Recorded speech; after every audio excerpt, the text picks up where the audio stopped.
Kendim aldım, yine de qametimin heyranı.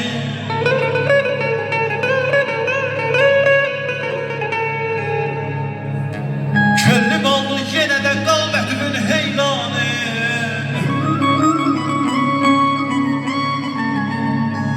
Can sənə qurbandır, ey gözlərimin qurbanı.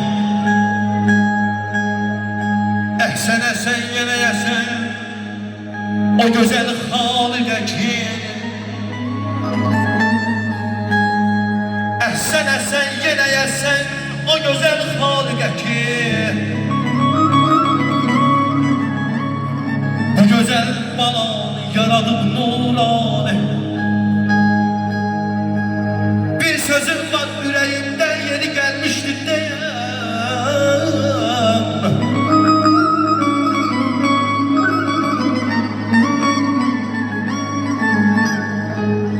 Bir sözüm var ürəyimdə, yeri gəlmişdi deyəm. Mən onu neçə vaxtdır saxlayıram pinhanı. Deyirəm hər bir evladə şərəf şöhrət ilə şan atadır. Baş atan qəlbə fələk, təxti Süleyman atadır. Hörmətin saxla yenə, daim aləmdə olur. Çünki evladı üçün Ayviqar sahibi sultan atadır. Əzim bu məclisimizdə, biz həzz aldık bu məclisimizdə.